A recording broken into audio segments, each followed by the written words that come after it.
Moonrise Kingdom, yes. which is the latest from Wes Anderson, who has long ridden that line between quirky and irksome, between arch and slappable and, straight-faced and I think we're both on that spectrum, aren't we? I think we are, yes.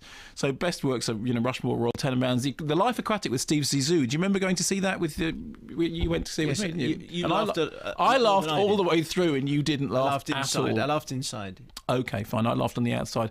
And then on the other hand, you have films like The Darjeeling Limited, which was scream-inducingly pompous and, really tooth-gratingly unfunny. And The Fantastic Mr. Fox, which for me was that perfect example of, a kids' movie made by adults for adults, sort of looking down their noses at kids and who by people who don't actually know anything about kids at all.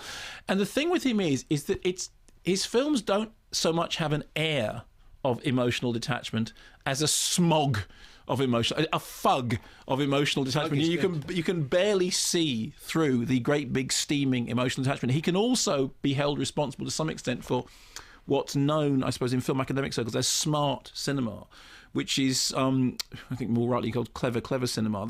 Is it smug cinema? Smug cinema, yeah. The kind of film smug. Which for me is epitomised by things like Noah Baumbach's The Squid and the Whale, which I really didn't like, and Todd Solondz and Palindromes and films, films which, awfully, kind of tooth grating.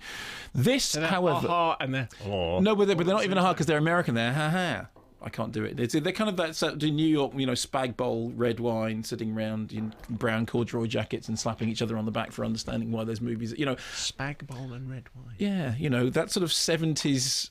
I'm sorry, I'm not going to go down this particular thing, but Wes Anderson wears brown corduroy suits and consequently is very happy in that world. And there are times that I like Wes Anderson. There are times that I find that arch air of ironic postmodern detachment just a little annoying. This, I have to say, is a partial palliative. The film's set in 1960s New England.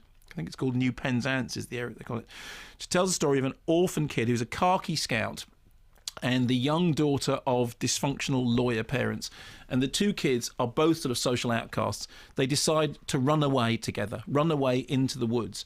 When they run away, everyone is out looking for them. Scoutmaster, played by Ed Norton. Bruce Willis is the sort of sad-faced, down-at-heel local cop.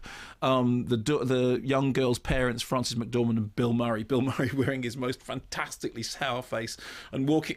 Bill Murray has a way of walking sometimes, which is almost like, look, I'm old and droopy. And, in that really sort of fantastically showy off Bill Murray. That somebody once described his face as looking like porridge crawling down a wall. No, I didn't. But in a good way. But in a good way.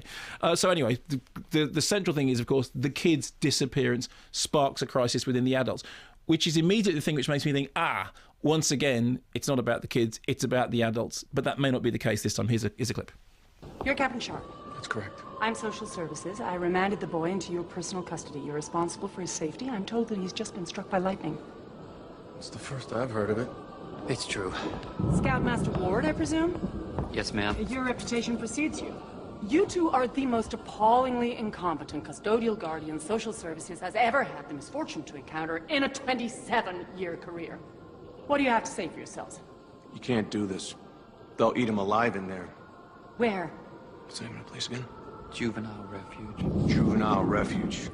Sounds like jail. Just find the boy and deliver him to social services. Nothing else is in your power.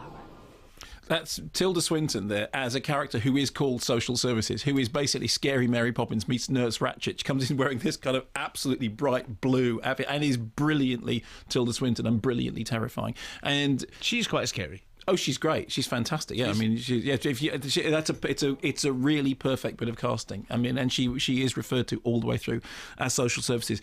So the background to all this is that there is a production of Noah's Flood being put on. You know that there is a flood, a storm, a coming, as you heard there. And essentially, whilst the adults look for the kids, they sort out their own differences, or maybe they don't. Meanwhile, the kids are having an adventure. And here's the central thing about it for me. At first, I thought, because it opens with a kind of the camera moving very, very highly orchestratedly around a house in a way that looks like a doll's house, and everything's down to detail. The tents in the scouts' camp are all absolutely just so, and all the period details like the little battery operated record player. You can just imagine the obsessive compulsive attention to detail that's just gone into set designing this thing. So at first you think, okay, so it is going to have that same level of emotional detachment. It's all going to be about the straight-faced deadpan. You love the detail, but you don't get beyond that. Actually, as the piece goes on, and in fact there's this central thing about the Young Person's Guide to the Opera, which, of course, the central thing about that is you hear a piece of music and then it's deconstructed and then it's built back up again. So you get this idea that actually what you're going to see is this social situation deconstructed and then built back in again. But what happens is it is apparent that Anderson genuinely likes the child characters and the child performers who are actually very, very good. And despite all the archness, despite the starchiness, despite the sense of emotional distance, despite the sense of looking at everything through almost like a display box in a museum, there's something about the kids which works, and you do find yourself starting to become emotionally engaged. It reminded me of things like Submarine and Son of Rambo, both of which, incidentally, I still prefer as movies. And the reason I do is because I think, particularly in the case of Son of Rambo does a brilliant job of, it's a film about kids, which kids and adults alike will love. Submarine is a film about adolescence, which I think plays slightly older, but I still think would work for the audience, the age of the characters on the film.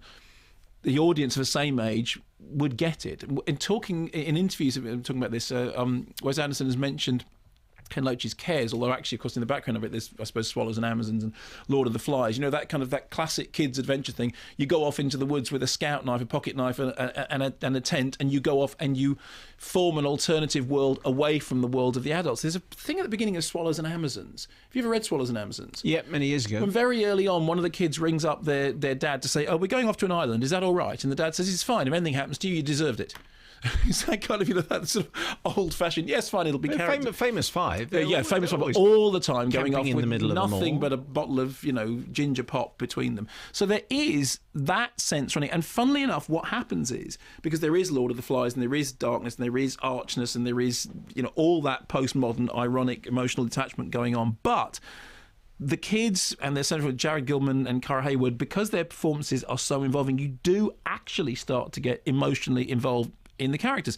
As far as the adults are concerned, Bill Murray does that fantastic hangdog thing that he does. Bruce Willis is actually very charming as this sad-faced local cop. And it was funny because just after I'd seen the movie, I just finished reading Kevin Smith's book, the title of which I can't say on the radio, in which Kevin Smith refers to Bruce Willis in incredibly unflattering terms and saying how difficult he was to work with on Cop Out and just how, what a disappointment he was in real life.